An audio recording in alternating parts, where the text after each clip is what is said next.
Hi good morning. അപ്പോൾ നമ്മുടെ ഇന്നത്തെ റെസിപ്പി ഒരു നാടൻ റെസിപ്പിയാണ്. നമ്മുടെ നാടൻ നെയ്യപ്പം. നാടൻ നെയ്യപ്പം എന്ന് പറഞ്ഞിട്ടുണ്ടെങ്കിൽ അരി അരച്ചുണ്ടാക്കുന്ന നെയ്യപ്പം അല്ല കേട്ടോ, അത് നമ്മൾ നേരത്തെ ചെയ്തിട്ടുണ്ട്. ഇത് അരിപ്പൊടി ഉപയോഗിച്ചിട്ട് ഇൻസ്റ്റൻ്റ് ആയിട്ട് ഉണ്ടാക്കാൻ പറ്റുന്ന നെയ്യപ്പമാണ്. ഒരു അരമണിക്കൂർ സമയം മതി. അരമണിക്കൂറിൽ കൂടുതൽ വയ്ക്കരുത്, പൊങ്ങിപ്പോയിട്ടുണ്ടെങ്കിൽ നെയ്യപ്പം പൊട്ടിപ്പോവും. അതുകൊണ്ട് അരമണിക്കൂർ സമയത്തിനുള്ളിൽ തന്നെ നെയ്യപ്പം ഉണ്ടാക്കുക. മാക്സിമം അരമണിക്കൂർ വെച്ചാൽ മതി. 20 മിനിറ്റ് മുതൽ അരമണിക്കൂർ വരെ ടൈം മതി കേട്ടോ ഈ ഒരു നെയ്യപ്പം ഉണ്ടാക്കാനായിട്ട്. അപ്പോൾ നിങ്ങൾക്ക് നെയ്യിലോ വെളിച്ചെണ്ണയിലോ ഏതിൽ വേണമെങ്കിലും നെയ്യപ്പം ഉണ്ടാക്കാം. അപ്പോൾ എങ്ങനെയാണ് നമ്മുടെ ഇൻസ്റ്റൻറ്റ് നെയ്യപ്പം ഉണ്ടാക്കുന്നതെന്ന് നോക്കാം. നമുക്ക് നമ്മുടെ ഇൻഗ്രീഡിയൻസ് നോക്കാം. നമ്മളിപ്പോൾ 1 കപ്പ് വറുത്ത അരിപ്പൊടി എടുത്തിട്ടുണ്ട്. പുട്ടിൻ്റെ പാകത്തിൽ വറുത്ത അരിപ്പൊടി എടുക്കരുത്. അപ്പത്തിൻ്റെയോ ഇടിയപ്പത്തിൻ്റെയോ പാകത്തിൽ വറുത്ത അരിപ്പൊടി എടുക്കുക. അതുപോലെ തന്നെ 1/4 കപ്പ് മൈദപ്പൊടി എടുത്തിട്ടുണ്ട്. 4 ടേബിൾ സ്പൂൺ റവ എടുത്തിട്ടുണ്ട്. ഇത് വറുത്ത റവയും വറുക്കാത്ത റവയും എടുക്കാം കേട്ടോ, കുഴപ്പമില്ല. പിന്നെ നമുക്ക് വേണ്ടത് ശർക്കരയാണ്. ഞാനിപ്പോൾ 150 ഗ്രാം ശർക്കരയാണ് ചേർക്കുന്നത്. നിങ്ങൾക്ക് നല്ല മധുരം വേണമെന്നുണ്ടെങ്കിൽ 200 ഗ്രാം ശർക്കര വരെ ചേർക്കാം. പിന്നെ ഒരു 8 ഏലക്ക എടുത്തിട്ടുണ്ട്. 1/2 ടീസ്പൂൺ ജീരകം എടുത്തിട്ടുണ്ട്. ഇത് നമുക്ക് പൊടിച്ചെടുക്കാനുള്ളതാണ്. പിന്നെ ഒരു 3 ടേബിൾ സ്പൂൺ തേങ്ങാക്കൊത്ത് എടുത്തിട്ടുണ്ട്. ഇതുപോലെ തേങ്ങാക്കൊത്ത് ചെറുതായിട്ട് മുറിക്കണം, അപ്പോഴേ നമുക്ക് നെയ്യപ്പത്തിന് കറക്റ്റ് ആവുള്ളൂ. ഇല്ലെങ്കിൽ വലിയ പീസായിട്ടുണ്ടെങ്കിൽ നെയ്യപ്പത്തിൽ കടിക്കുമ്പോൾ അത്ര സുഖം ഉണ്ടാവില്ല. അപ്പോൾ ആദ്യം നമുക്ക് ഈ ശർക്കര ഒന്ന് മെൽറ്റ് ചെയ്തെടുക്കാം. അതിനുശേഷം നമുക്കിത് മിക്സ് ചെയ്തെടുക്കാം. ശർക്കര പാനി ഇളം ചൂടോടെ ചേർക്കണം. നല്ല തണുത്ത പാനി ചേർത്തിട്ടുണ്ടെങ്കിൽ നെയ്യപ്പത്തിന് മിക്സ് കറക്റ്റ് ആവില്ല. ഇളം ചൂടുള്ള ശർക്കര പാനി മിക്സ് ചെയ്തിട്ട് വേണം നമ്മളിതെല്ലാം മിക്സ് ചെയ്തെടുക്കാനായിട്ട്. അപ്പോൾ ഞാൻ ആദ്യം ശർക്കര ഒന്ന് മെൽറ്റ് ചെയ്തെടുക്കട്ടെ. ഈ 150 ഗ്രാം ശർക്കര 1/4 കപ്പ് വെള്ളത്തിലാണ് ഞാൻ മെൽറ്റ് ചെയ്തെടുക്കാൻ പോകുന്നത്. നിങ്ങൾ 200 ഗ്രാം ശർക്കരയാണ് എടുക്കുന്നതെങ്കിൽ 1/4 കപ്പ് വെള്ളത്തിൽ തന്നെ മെൽറ്റ് ചെയ്തെടുക്കുക. പിന്നെ ആവശ്യമാണെങ്കിൽ നമുക്ക് വെള്ളം എക്സ്ട്രാ ആഡ് ചെയ്ത് കൊടുക്കാം. അപ്പോൾ നമ്മൾ നമ്മുടെ ശർക്കര മെൽറ്റ് ചെയ്തെടുത്തിട്ടുണ്ട്. ഇനി നമുക്ക് മിക്സിങ് തുടങ്ങാം. ആദ്യം മൈദപ്പൊടിയിലേക്ക് അരിപ്പൊടിയിലേക്ക് റവ ചേർക്കാം. അതുപോലെ തന്നെ മൈദപ്പൊടിയും ചേർക്കാം. മൈദപ്പൊടിക്ക് പകരം ഗോതമ്പ് പൊടി വേണമെങ്കിലും 1/4 കപ്പ് ചേർക്കാം കേട്ടോ. ഞാൻ പിന്നെ മൈദപ്പൊടി എടുത്തുന്നേ ഉള്ളൂ. ഇതിലേക്ക് നമുക്കൊരു 1/4 ടീസ്പൂൺ ബേക്കിംഗ് പൗഡർ ചേർക്കാം. ബേക്കിംഗ് സോഡയല്ല, ബേക്കിംഗ് പൗഡറാണ്. 1/4 ടീസ്പൂണിൽ കൂടരുത്. പിന്നെ ഒരു 2 പിഞ്ച് ഉപ്പ് ചേർക്കുക. ഇനി നമ്മൾ റെഡിയാക്കി വെച്ചിരിക്കുന്ന ശർക്കരപ്പാനി ഇതിലേക്ക് ചേർത്ത് കൊടുക്കാം. അതിന് മുന്നേ ആയിട്ട് ഇതൊന്ന് മിക്സ് ചെയ്തെടുക്കുക. ജസ്റ്റ് ഒന്ന് മിക്സ് ആയാൽ മതി, ഒരുപാട് അങ്ങോട്ട് മിക്സ് ആയി പോകണ്ട. നമ്മൾ ബാക്കി മിക്സ് ചെയ്യുമ്പോൾ കറക്റ്റ് ആയിക്കോളും. ഈ ബേക്കിംഗ് സോഡ എല്ലാ ഭാഗത്തേക്കും എത്താനാണ് നമ്മൾ ഇതുപോലെ മിക്സ് ചെയ്യുന്നത്. ഇനി നമുക്കിതിലേക്ക് നമ്മുടെ ശർക്കരപ്പാനി അരിച്ചൊഴിക്കാം. അപ്പോൾ ഞാൻ ശർക്കരപ്പാനി ഓഫ് ചെയ്തിട്ട് ഒരു 5 മിനിറ്റ് ആയി. നല്ല ചൂടോടെയല്ല, ഇളം ചൂടോടെയാണ് നമ്മൾ ഒഴിക്കുന്നത്. കുറച്ചായിട്ട് ഒഴിച്ചിട്ട് ഒന്ന് ഇളക്കി മിക്സ് ചെയ്തെടുക്കുക.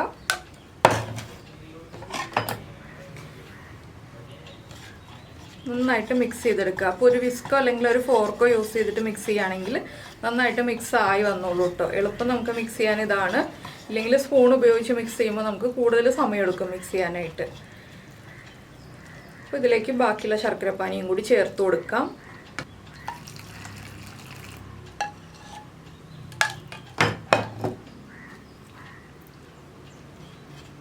നമ്മുടെ റവയൊന്ന് സോഫ്റ്റായി വരുമ്പോൾ ചിലപ്പോൾ ശർക്കരപ്പാനി അല്ലെങ്കിൽ വെള്ളം ചേർക്കേണ്ടി വരും. അതനുസരിച്ച് നമ്മൾ കുറച്ച് ശർക്കരപ്പാനി ബാക്കി വയ്ക്കുന്നത് നല്ലതാണ്. ഇതിലേക്ക് പിന്നെ നമുക്ക് എള്ള് ചേർക്കണം. അത് കഴുകി വൃത്തിയാക്കിയതിന് ശേഷം വേണം എള്ള് ചേർക്കാനായിട്ട്. അപ്പോൾ ഇപ്പോഴും തിക്കാണ്, നമുക്ക് കുറച്ചുകൂടി ശർക്കരപ്പാനി ആവശ്യമുണ്ട്. ഞാൻ കുറച്ചുകൂടി ശർക്കരപ്പാനി ചേർക്കുകയാണ്. എടുത്ത വെച്ച ശർക്കരപ്പാനി മുഴുവനായിട്ടും ചേർത്തിട്ടില്ല.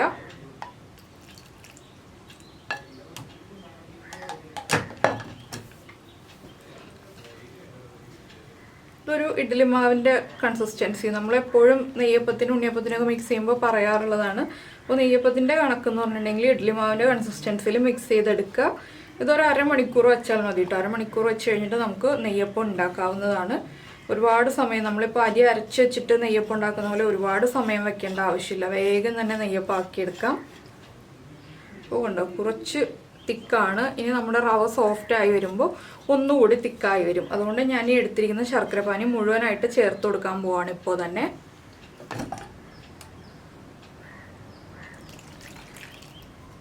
മുഴുവൻ ശർക്കരപ്പാനിയും ചേർത്തിട്ടുണ്ട്. ഇനി നമുക്കിത് നന്നായിട്ട് മിക്സ് ചെയ്തിട്ട് മാറ്റി വയ്ക്കാം. ഇനി നമ്മൾ ചെയ്യേണ്ട ഒരു കാര്യം എന്താണെന്ന് വെച്ചാൽ, ഈ മിക്സ് ചെയ്ത് മാറ്റി വെച്ചതിന് ശേഷം നമ്മുടെ തേങ്ങക്കൊത്ത് നെയ്യിലൊന്ന് ഫ്രൈ ചെയ്തെടുക്കണം. തേങ്ങക്കൊത്ത് നെയ്യിൽ ഫ്രൈ ചെയ്ത് ചേർത്താലാണ് നന്നായിട്ട് നമ്മുടെ നെയ്യപ്പത്തിന് ടേസ്റ്റ് ഉണ്ടാവുന്നത്. നമ്മൾ വെറുതെ ചേർത്തിട്ടുണ്ടെങ്കിൽ അത്ര ടേസ്റ്റ് വരില്ല. അപ്പോൾ ഇത് ഇപ്പോൾ കുറച്ച് ലൂസാണ്, കണ്ടോ, ഈ ബാറ്റർ നല്ല ലൂസാണ്. ഇതൊന്ന് റവ സോക്കായി വരുമ്പോൾ കറക്റ്റ് കൺസിസ്റ്റൻസി ആയിക്കോളും. അതുകൊണ്ടാണ് ഞാൻ എടുത്തു വെച്ചിരുന്ന ശർക്കരപ്പാനി മുഴുവനായിട്ട് ഒഴിച്ചത്. ഇനിയിപ്പോൾ ഞാൻ ഇതിലേക്ക് വെള്ളം ചേർക്കുന്നില്ല കേട്ടോ. വെള്ളത്തിന് പകരം ശർക്കരപ്പാനി തന്നെ നമ്മൾ മുഴുവനായിട്ട് ചേർത്തിട്ടുണ്ട്. ഇത് നമുക്കൊന്ന് അടച്ചു വെക്കാം. ഇനി തേങ്ങാക്കൊത്തൊക്കെ നെയ്യിൽ ഫ്രൈ ചെയ്തെടുത്തിട്ട് നമുക്ക് ചേർക്കാം. അത് അരമണിക്കൂർ കഴിയുമ്പോൾ ചേർത്താൽ മതി, ഇപ്പോൾ തന്നെ ചേർക്കേണ്ട ആവശ്യമില്ല. ഇത് നമുക്കിപ്പോൾ മാറ്റി വയ്ക്കാം. ഇപ്പോൾ നമ്മൾ നമ്മുടെ നെയ്യപ്പത്തിൻ്റെ മാവ് മിക്സ് ചെയ്ത് വെച്ചിട്ട് അരമണിക്കൂർ കഴിഞ്ഞു. ഇതിലേക്ക് നമുക്ക് നെയ്യിൽ വറുത്ത് വെച്ചിരിക്കുന്ന തേങ്ങാക്കൊത്ത് ചേർക്കാം. ഞാൻ എന്താ ഇതുപോലെയാണ് വറുത്തെടുത്തിട്ടുള്ളത്. ഒരുപാട് അങ്ങ് കളർ മാറിപ്പോയിട്ടില്ല. ഇതൊന്ന് നന്നായിട്ട് ഇളക്കി മിക്സ് ചെയ്യാം നമുക്ക്. ഇപ്പോൾ നമ്മുടെ ശർക്കരപ്പാനിയുടെ അളവൊക്കെ കറക്റ്റായി വന്നിട്ടുണ്ട്, കണ്ടോ, തിക്കായി വന്നിട്ടുണ്ട്. ഇനി ഇതിലേക്ക് നമുക്ക് നമ്മൾ എടുത്തു വെച്ചിരിക്കുന്ന എള്ളും കൂടി ചേർത്ത് കൊടുക്കാം.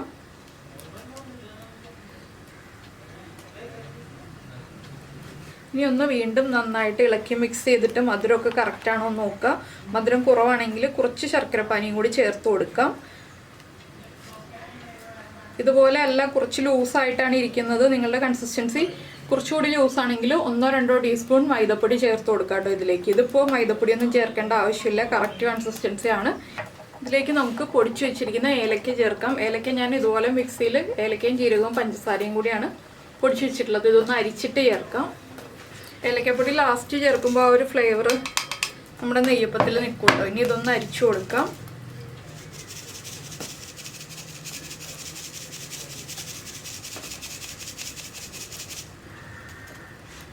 ഇതും ചേർത്ത് മിക്സ് ചെയ്യുക. ഞാൻ വെളിച്ചെണ്ണയിലാണ് നെയ്യപ്പം ഉണ്ടാക്കാൻ പോകുന്നത്.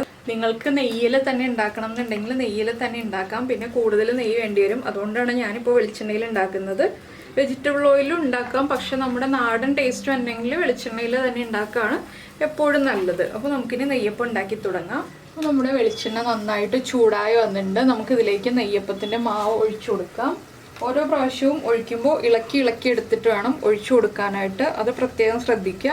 എന്താണെന്ന് വെച്ചാൽ നമ്മുടെ തേങ്ങാക്കൊത്തും എള്ളും എല്ലാം നമ്മുടെ എല്ലാ നെയ്യപ്പത്തിലും കിട്ടണ്ടേ, അതിന് വേണ്ടിയിട്ടാണ് നമ്മൾ ഇളക്കി ഒഴിച്ചു കൊടുക്കുന്നത്. ഇനി ഇതുപോലെ അങ്ങോട്ട് ഒഴിച്ചു കൊടുക്കുക.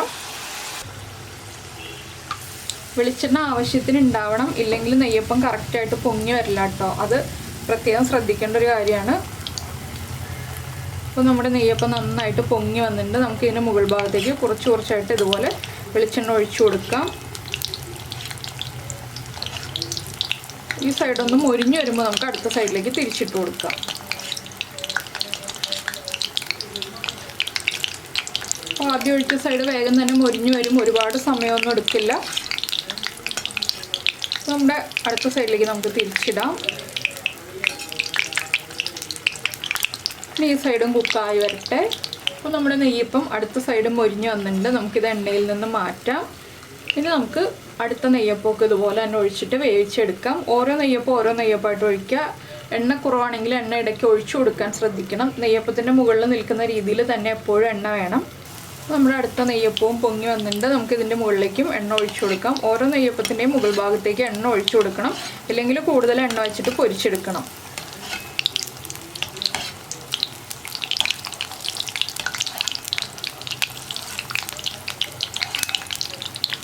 ഇതുപോലെ കുറച്ചുണ്ടെങ്കിൽ ഒഴിച്ചു കൊടുത്തിട്ടുണ്ടെങ്കിൽ നെയ്യപ്പം പെർഫെക്റ്റായിട്ട് വന്നോളും. പൊങ്ങി വന്നതിന് ശേഷം എണ്ണ ഒഴിച്ചു കൊടുക്കുക.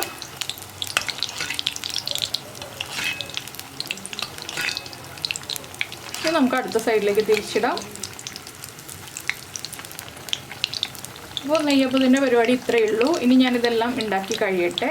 അപ്പോൾ നമ്മുടെ നെയ്യപ്പം എല്ലാം എന്താ റെഡി ആയി വന്നു. ഈ അളവിലെടുക്കുകയാണെങ്കിൽ നമുക്കൊരു 15 നെയ്യപ്പം ഉണ്ടാക്കാനുള്ള മാവ് ഉണ്ടാവും കേട്ടോ. ഈ വലിപ്പത്തിലുള്ള നെയ്യപ്പാണെങ്കിൽ. അപ്പോൾ നെയ്യപ്പം പെർഫെക്റ്റ് ആണോ ഇല്ലയോ എന്ന് എങ്ങനെയാണ് മനസ്സിലാക്കുക എന്ന് വെച്ചിട്ടുണ്ടെങ്കിൽ നെയ്യപ്പത്തിൻ്റെ ഈ സൈഡില്ലേ, ഈ സൈഡ് കാണുമ്പോൾ മനസ്സിലാവും നെയ്യപ്പം പെർഫെക്റ്റ് ആണോ ഇല്ലയോ എന്നുള്ളത്. ഇതുപോലെ ഫ്ലീറ്റ്സ് എടുത്ത പോലെ വരുന്നതാണ് നമ്മുടെ നെയ്യപ്പം പെർഫെക്റ്റ് ആവുന്നത്. അത് എണ്ണയിലേക്ക് വീണ് മൊരിഞ്ഞു വരുമ്പോൾ തന്നെ അതുപോലെ വരും. അത് പെർഫെക്റ്റ് ആയിട്ടുള്ള നെയ്യപ്പമാണ്. അപ്പോൾ ഈ ഒരു എളുപ്പ വഴിയില്ലേ നെയ്യപ്പത്തിൻ്റെ, ഇത് നിങ്ങൾക്ക് എല്ലാവർക്കും ഇഷ്ടമായി എന്ന് വിചാരിക്കുന്നു. ഇഷ്ടമായിട്ടുണ്ടെങ്കിൽ നമ്മുടെ വീഡിയോയുടെ താഴെ കമൻറ്റ് ചെയ്യാനും അതുപോലെ തന്നെ ഇഷ്ടമായ റെസിപ്പികൾക്കൊക്കെ ഒരു ലൈക്ക് തരാനും മറന്നു പോകരുത് കേട്ടോ. പിന്നെ നെയ്യപ്പത്തിൻ്റെ ഇൻസൈഡ് എങ്ങനെയുണ്ടെന്ന് ഞാനൊന്ന് കാണിച്ചു തരാം. ഇതാ ഞാനൊരു നെയ്യപ്പം എടുത്തിട്ടുണ്ട്. നെയ്യപ്പത്തിൻ്റെ ഈ സൈഡൊക്കെ നന്നായിട്ട് മൊരിഞ്ഞ് നല്ല ക്രിസ്പി ആയിട്ടിരിക്കും കേട്ടോ. ഇനി നമുക്കിതൊന്ന് പൊട്ടിച്ച് നോക്കാം. ചൂടുണ്ട്.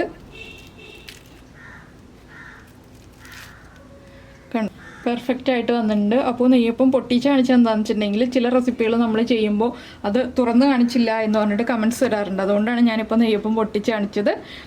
അപ്പോൾ നിങ്ങൾക്ക് എല്ലാവർക്കും ഈ റെസിപ്പി ഇഷ്ടമായിട്ടുണ്ടെങ്കിൽ കുക്കിംഗ് താല്പര്യമുള്ള നിങ്ങളുടെ ഫ്രണ്ട്സിനും ഫാമിലി മെമ്പേഴ്സിനൊക്കെ ഈ റെസിപ്പി ഒന്ന് ഷെയർ ചെയ്ത് കൊടുക്കുക. അതുപോലെ തന്നെ അരി അരച്ചിട്ടുണ്ടാക്കുന്ന നെയ്യപ്പത്തിൻ്റെ വീഡിയോ, ആ വീഡിയോയുടെ ലിങ്ക് ഈ വീഡിയോയുടെ എൻഡ് സ്ക്രീനിൽ ഞാൻ കൊടുക്കാം കേട്ടോ. അപ്പോൾ നിങ്ങൾക്ക് അരി അരച്ചിട്ടുണ്ടാകുന്ന നെയ്യപ്പമാണ് ഇഷ്ടമെങ്കിൽ ആ നെയ്യപ്പം ഉണ്ടാക്കാം. പിന്നെ ഒരു കാര്യം എന്താണെന്ന് വെച്ചാൽ ഇത് നമ്മളിപ്പോൾ മൈദപ്പൊടിയൊക്കെ ചേർത്ത് ഉണ്ടാക്കിയതുകൊണ്ട് 2 ദിവസത്തിൽ കൂടുതൽ സൂക്ഷിച്ച് വെക്കാതിരിക്കുകയായിരിക്കും നല്ലത്.